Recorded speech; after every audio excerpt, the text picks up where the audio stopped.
Hey, what's up guys, Ref here. So when it comes to anime and manga, apparently even fully clothed anime girls are no longer safe from the wrath of weirdos on Twitter who want to complain about everything. Now we're going to be talking about an elf character in today's video. And if you haven't noticed, ladies and gentlemen, take a look around. We are in the season of anime elf waifus. If the Frieren anime didn't prove that with this borderline special character that everyone fell in love with, we also have people going absolutely feral over recent announcements like this, like an anime adaptation coming for a manga series that features a chubby elf character. One like equals one agree. But here's the elf character in question for the remainder of this video. A lot of people are upset about this post made by Studio Trigger. Now, if you don't know Studio Trigger, they are a very successful anime studio responsible for some recent ones like the cyberpunk anime that was really successful, and some classics as well like Kill la Kill. And one thing that Studio Trigger has been known for as well is producing some anime with extreme fan service. Kill la Kill, for example. And some people were wondering what would happen with this anime. And a lot of people were concerned based on this tweet. And let's see why. So basically this tweet's just announcing that the anime's first episode premiered on January 4th. And the anime is called Delicious in Dungeon. If you guys want to check it out, a lot of people really enjoyed the first episode. But people, some weirdos on Twitter, are upset about this official artwork that was attached to it. Now, why are they so angry about it? Well, they claim that it is overly sexualized fan service. Now, I cut this off at the neck to basically give you guys a second to put in some guesses. What do you think's going on in the rest of this image to have people literally sending violent threats to users over this artwork because they believe it's so overly sexualized? Like, you would think she's fully nude, getting piped down, or at least working this staff here. That has to be the case, right? Well, brace yourselves. Here's the image. Yep. It's just a fully clothed anime girl laying on the ground. This is what people are considering fan service. You see tweets like this saying, God, take all of Trigger's over-sexualization of female characters and give it to Senshi. And then down here when they're starting to get made fun of, they say, uh-oh, here comes anime Twitter. It's like that classic meme format. You know, you make a terrible opinion, people criticize you, and then you're like, oh boy, here comes the haters. Like, yeah, that's exactly what happens when you make a bad tweet. But tweets like this are projection, okay? You're basically just telling on yourself. You see a fully clothed woman, and you immediately think it's sexualized. That says way more about you than it does anyone who enjoys this or made this image. And this is something people have been pointing out. The same people who see this as sexualized fan service are calling you a porn addict. Remember that. So I don't know what's more watered down on Twitter these days, whether it's the term pedo or porn addict, but basically you'll get called a porn addict for consuming anything that has anime-styled themes, whether it's anime itself or video games, or anything that has an attractive female character in it. That gets you labeled a porn addict. Now, the people accusing you of that are often projecting. They're the ones who might actually have the addiction themselves because they're, I guess, insecure and projecting onto people. But that's very strange to see, right? These are always the people calling you these things, and they see fully clothed anime girls, and they think that's sexualized. They're literally like coomers.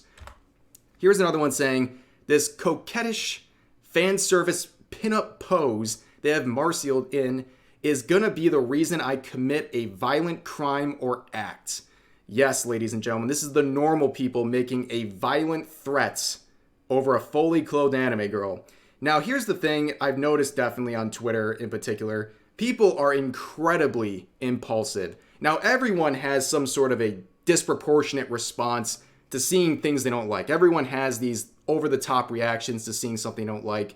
But normal people keep those crazy thoughts in, okay? They don't express them publicly. But people on Twitter, they're so impulsive, they share these violent thoughts anyways, and they look crazy. This is not a normal reaction to this, and part of the problem is Twitter has made this so normalized, threatening people over drawings and fictional work, that they don't really have any sort of shame when they post something like this. They think it's normal. They see the people around them doing it, and they think it's totally acceptable. Here's another one saying, killing any man who looks at her. Modern feminism and its consequences, ladies and gentlemen. But yeah, apparently only men are going to enjoy this, as if, like, women can't enjoy these characters either. But, when it comes to these threats, like, as unhinged as they are, just, like, keep in mind for your own sanity that these people will never act on anything. They basically make these threats for attention, and, you're safe because these are the same people saying these really strong threats about these fictional characters. They're the same ones who would have a panic attack if they had to go order food at McDonald's, okay? Because they haven't interacted with a human being in 5 years. And this is something people have been pointing out. We've gotten to such a strange point where full-grown adults are threatening violence over perceived sexualization in a not even remotely sexualized image of an elf laying down. Totally normal behavior, guys. Yes, these are the normal people. Always keep that in mind. They're the ones who are judging you for consuming things like anime and fan service and things like that. Here's another one saying, her ass would not be doing all of that, Trigger. You have already failed me. Did you hear that, Studio Trigger? You failed this Twitter user. I hope you're ashamed of yourself. You're not going to be sleeping for weeks thinking about how you disappointed this user right here. Here's another disappointed user saying, this is not my girl failure daughter. Her ass does not pose for fan service. Imagine telling the studio that created this character what this character would or wouldn't want to do. Isn't that the ultimate form of narcissism? But this idea of it not being a proper girl failure, I disagree. My interpretation is very different. I think this is a perfect girl failure moment. I perceive this as she just clumsily fell down, and in an attempt to save face, she's trying to act like she did that pose intentionally, and that's the image we got. That's my very high-level interpretation of this. Accept it if you want, disagree if you want, but that's what I'm saying when I look at this photo. Here's another person summing up those responses saying, saw a quote retweet malding she'd never pose for fan service. And I just feel bad for the artists trying their best with this artistic, beautiful composition for a promo art, yet idiots who have never probably drawn anything in their lives are fuming, yelling at them in front of the screens. That's the thing that's got to be crazy with all these artists, whether it's just people working for companies like Trigger or independent artists, having completely unhinged, often from the other side of the world, Twitter users coming to your artwork and saying the craziest things. It's gotta be very bizarre. How do you deal with this? Let's say you're a Japanese artist who made this and you see a bunch of English-speaking people crying about how overly sexualized this image is. You have to be so confused and lost as to what's going on over on that side of Twitter.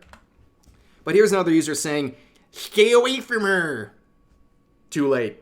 What are you going to do about it? Here's the thing. This manga series has been around for a long time, and I don't think you even have to really guess too much as to the amount of porn that probably already exists of this character. And again, if you don't like that, it doesn't change that it's real. Like, you can have a preference for not wanting to see any of that, but they already got to her, okay? The people actually sexualizing this character, they already got to her a long time ago. You lost. You were too slow on that one. But this person says, time to gatekeep my girl.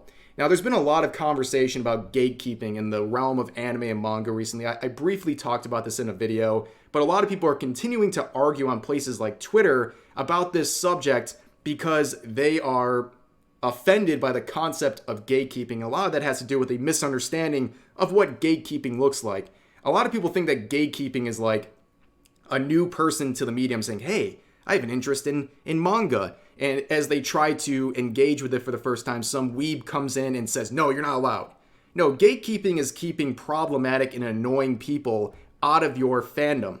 In this case, for example, keeping people who make violent threats over fictional characters out of the anime and manga communities, because they are not only causing harm to people, they're trying to change the medium to their own preferences. And a lot of people who represent these bad actors that need to be gatekept, they're the average Twitter user, okay? The person who's maybe watched 2 anime, maybe never even watched anime at all, but they want to pose as an anime fan because it's trendy, but at the same time, they want to judge other people and attack other people for consuming what they consider weird or problematic anime or manga, while also trying to change all the standards of the industry to cater to their needs. Those are people who need to be gatekept. In this case, who are they trying to gatekeep? Well, we'll find out, because we saw multiple comments like this saying, God, protect her from the dude bros.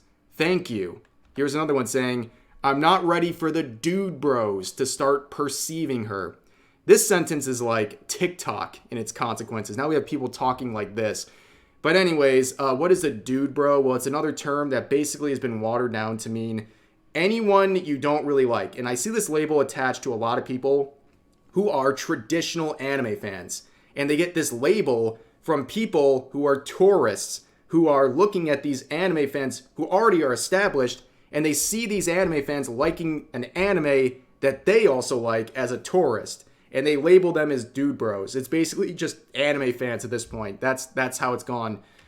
But this person said, elves are a proud and noble race. We are not lewd. Trigger. Yes, you are. Now, this one also is self-reporting, as all the other ones are, basically calling this sexualized. But I'm going to have a more positive spin on this. Studio Trigger is based if they do this, okay? Elf characters are sex-coded. I mean, that's just a fact. And you know what? People enjoy them. And there's going to be a lot more elf waifus coming out in anime based on them because they've been very successful in getting a lot of attention recently. But that's really where I'm going to end the video. There's not much else to say. Here's some more information if you want to check it out and try to find a place to watch this anime. But that is the current situation. Definitely had to talk about it. People crying over fully clothed anime girls. We've really reached that point, huh? But that's going to do it for this video. I hope you guys all enjoyed. Please share all of your thoughts about today's topics in the comment section down below. And I'll see you guys next time.